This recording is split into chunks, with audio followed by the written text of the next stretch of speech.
అర్థం కాలేదు. ఎవడో కానీ కామెంట్ బాగా ఇచ్చాడు, నీ అమ్మకో నీ చెల్లికో నీ కూతురుకో నీ పెళ్ళానికో పెట్టుకోరా రసికరాణి అనే పేరు.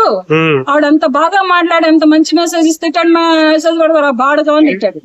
ఎంతవరకు చదువుకున్నాడు మరి అతను? ఒక అమ్మకి అబ్బకే పుట్టాడు, లేకపోతే ఇంకే కుక్కలకి గాడిదలకి పుట్టాడు కూడా నాకు అర్థం దొరికితే ఏం మేడం, మొన్న ఒక తమ్ముడైలో చూసాను మీది, కొంచెం చాలా ఇబ్బంది పడ్డాను నేనే.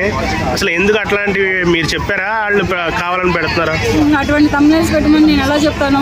నేను ఎంత మంచి కంటెంట్, నేను ఎటువంటి మాటలు, ఎటువంటి అబ్బాయిలకి అమ్మాయిలకి, అబ్బాయిల పేరెంట్స్ కి ఎటువంటి మంచి మెసేజ్లు ఇచ్చాను. కానీ ఇటువంటి కొడుకులు మరి ఎక్కడున్నాడో వాడు ఇంతవరకు దొరకలేదు. వాడి కోసం నేను కూడా తిరుగుతున్నాను. దొరికాడంటే వాడు కాలో చేయో తీస్తా. ప్రస్తుతానికి తిరుగుతున్నాను నేను కూడా, నా మనుషులు కూడా తిరుగుతున్నారు వాడి గురించి. మరి వాడు అలా పెట్టద్దు. కానీ అది టైటిల్ అలా పెడితే అది మ్యాటర్ వేరే ఉంది కదా. కామెంట్ కూడా వాడికే కొట్టారు కదా, ప్రజలు కూడా అప్పుడు బాగా తిట్టారు వాడిని. ఇటువంటి కామెంట్లు పెడతావారా, ఇటువంటి టైటిల్ పెడతారా, చెత్తముండా కూడా కానీ ఇంకా గలీజ్గా తిట్టారు. మరి వాడు అట్లా ఇవ్వద్దు కదా. నేనేంటి అమ్మాయిల గురించి, అబ్బాయిల గురించి, అబ్బాయిల తల్లిదండ్రుల గురించి, ఈ అమ్మాయిల తల్లిదండ్రులకి ఉన్నటువంటి ఆశలు, ఆర్భాటాలు వీళ్ళ గురించి చెప్పాను. చెప్పినప్పుడు అంత మంచి కంటెంట్ ఉన్నప్పుడు అలా ఇవ్వడం మరి కరెక్ట్ కాదు. అదే కిసుక్కు ఫుట్కో తీసుకో అనే ఒక పాటలో కనుక పెట్టినట్లు, మరి అటువంటి అంతటి హీరోయిన్లు, అటువంటి డైరెక్టర్లు, అటువంటి హీరోలే అటువంటి మెసేజ్ ఇచ్చినప్పుడు మరి ఇటువంటి ఎదవలు, ఇటువంటి సన్నాసులు మరి ఇలా ఎందుకు చేస్తున్నారో ఏంటో అర్థం కాలేదు. అది నా విషయంలో ఎందుకు వచ్చిందో అర్థం కావట్లేదు. ఆ వీడియో చూసిన వాళ్ళు ప్రతి ఒక్కళ్ళు తిడుతున్నారు. మరి వాడికి ఇప్పటికైనా సరే తెలుసుకొని మెలుగు తెచ్చుకొని వీడియో డిలీట్ చేశాడా సరే, లేకపోతే మాత్రం వాడిని ఎతికి కొడతారు ప్రజలు, వదిలిపెట్టరు. అంటే కంటెంట్ ఇప్పుడు మీరు చెప్పింది మీరే కదా, మీరు చెప్పినప్పుడు రికార్డ్ చేసుకున్నానే గుర్తుపట్టగలరు రాతను? గుర్తుపడతాను, కాకపోతే రావట్లేదు కదా ఇక్కడికి. ఇక్కడికి వచ్చే లేడు అతను, గుర్తుపడతాను నేను వస్తే. అంటే నన్ను ఇప్పుడు సింగిల్ గా తీసుకుంటే, ఇప్పుడు నువ్వు ఉన్నావు, నువ్వు సింగిల్ గా తీసుకుంటున్నావు, నేను పట్టుకునే అవకాశం ఉంది. ఇప్పుడు నలుగురు కలిపి ఒకటేసారి వచ్చినప్పుడు వాడు ఎక్కడో తీసాడు ఆ వీడియో, తీసుకున్నటువంటి రాంగ్ టైటిల్ తోటి పెట్టాడు అనమాట.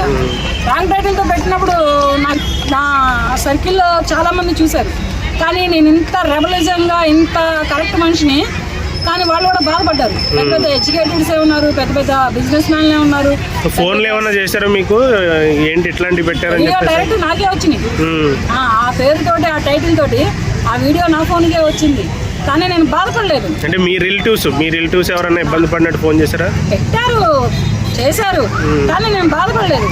అప్పుడు నవ్వుకున్నాను. ఇటువంటి చాలా వస్తూ ఉంటాయి, పోతూ ఉంటాయి. సింహం ఎప్పుడు సింగిల్ గానే ఉంటది, ఇటువంటి అన్ని గుంపులుగా వస్తాయిలే అని నేను ఒక స్మైల్ ఇచ్చి ఊరుకున్నాను.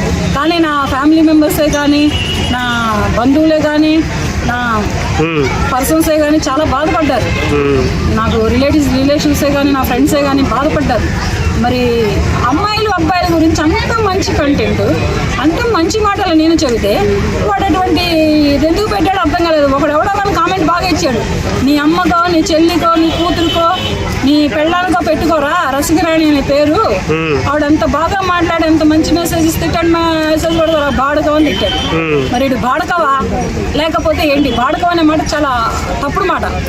హైదరాబాద్ లాంగ్వేజ్ లో, అది హిందీ పదంలో చాలా తప్పుడు మాట. మరి అటువంటి మాట అతను తిన్నాడు అంటే, అటువంటి ఒక కామెంట్లో అటువంటి మాట అతను పడ్డాడు అంటే, మరి అతను ఎంతవరకు చదువుకున్నాడు, మరి అతను ఒక అమ్మకి అబ్బకే పుట్టాడో, లేకపోతే ఇంకే కుక్కలకి గాడిదలకి పుట్టాడో కూడా నాకు అర్థం. దొరికితే ఏం చేస్తారు అతను? వాడు దొరకాలి కదా, దొరికితే కదా వాడు కాలు చేయి తీసేది. దాంట్లో డౌట్ ఏం లేదు, నేను లోపలికి వెళ్ళినా పర్లేదు. కానీ నానేమంతా బ్లేమ్ చేయొద్దు కదా. నేను ప్రజలకి ఏదైనా కానీ మంచి మాటలు, మంచి కంటెంట్లు ఇస్తున్నాను నేను. కానీ ఇటువంటి చేసి మరి ఇటువంటి చెందొద్దు కదా. చెందుతున్నాడు అంటే మరి వాడికి ఏదో ఒకటి తీయాలి కదా. తీస్తేనే ఇంకొకళ్ళు చేయరట్లాగా.